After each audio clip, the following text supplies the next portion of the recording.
presidents of African courts, authorities, international delegates, thank you very much for this invitation.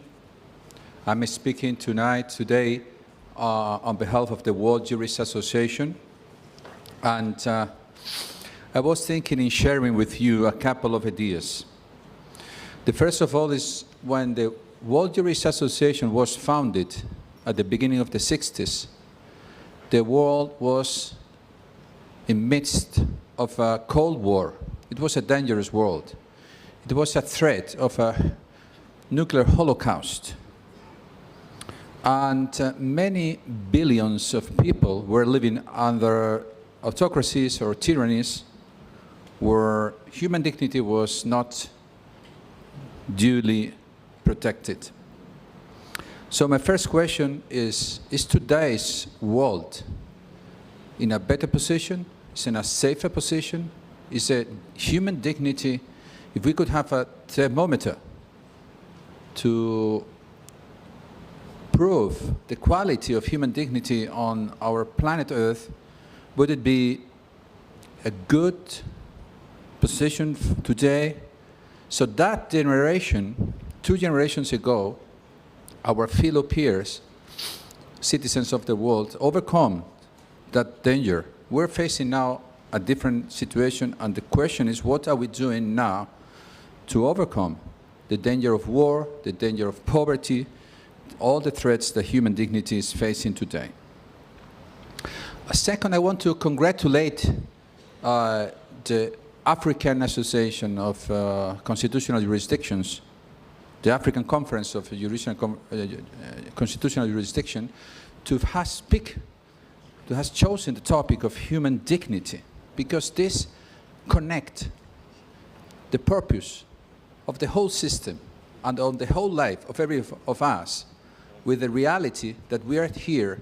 It doesn't matter. Some of you has been attorneys before, some of you has been politicians, some of you has been working on the bench for the whole life, but any of us has a purpose to protect human beings and to protect human dignity. So really, this is the topic.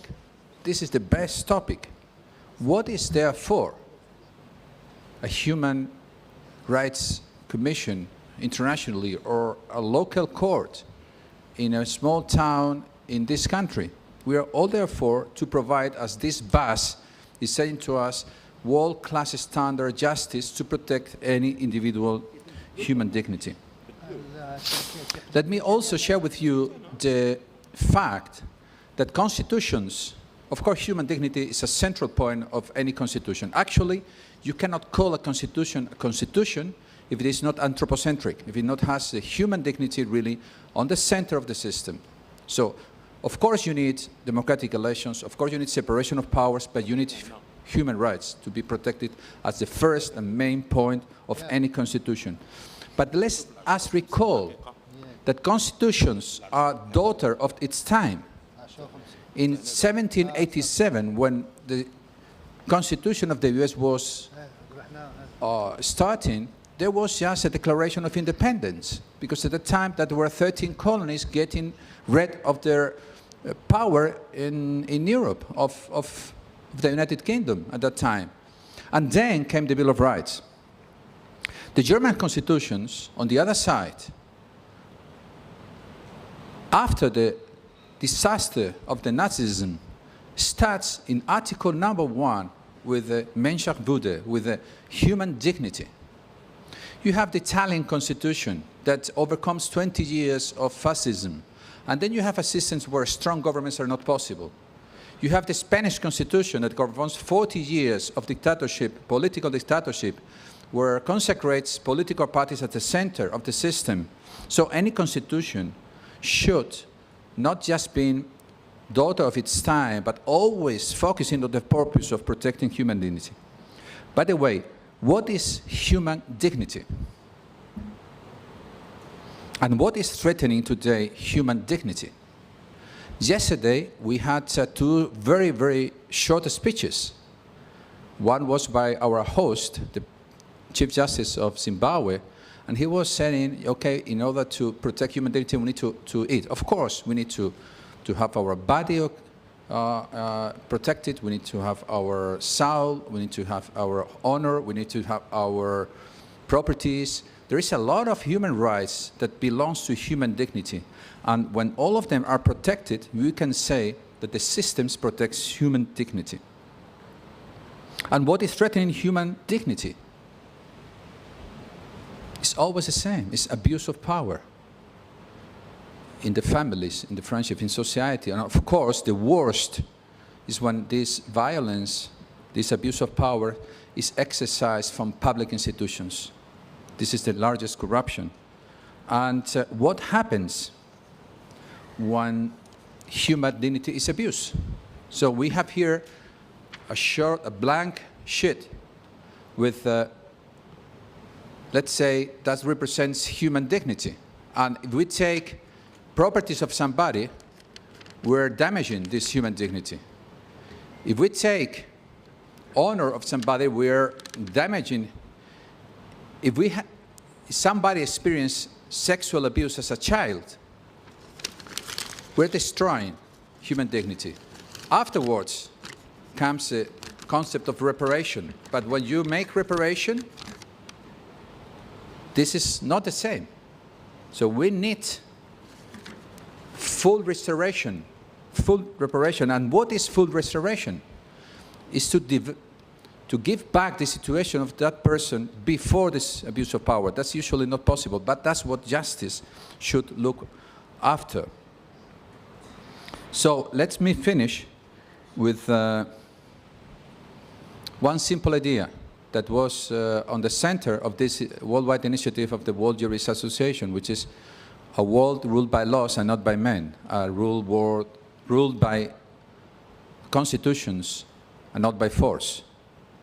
The only way to create peace among human beings is through law. Otherwise, we will have a struggle of power, and power, as Aristotle said, will tend to perpetuate and then to corrupt. And it's the work of the human being, which is an experiment, to have this Rechtsstaat, État de droit, rule of law, Estado de Derecho, which is the only system where human dignity is the center and the limit of any use of power. Finally, let me recall that we had different World Law Congresses and in Africa. In 1997, we had a World Law Congress in Cape Town. At that time was President Nelson Mandela, who was opening the Congress and received the World Peace and Liberty Award, who was supposed to be, at that time and today, the most important award for law. And I was not there, I was a student. But if you ask me, what could be today's representative of human dignity globally, I will still say Nelson Mandela. And you would ask why? Was his words, his work, his attitude, his thoughts? It was his person who probably is representing this moral authority of this African is still alive. We are going to have the World Law Congress in a few months, in May, in Dominican Republic. Some of you are coming. I'm happy to extend invitation to anyone who is interested. And Sonia Sotomayor, who is a minority justice in the U.S. Supreme Court, is receiving this award, the World Peace and Liberty Award, in Santo Domingo. That means she is now representing, we are all now on the bench, we all have something very important to do, which is not just to make a living, not just to be honorable, but to really look for a stronger purpose, which is the invitation this African Conference of Constitutional Jurisdiction, is to struggle, to fight, and to do everything we can do to protect human dignity everywhere. Thank you very much.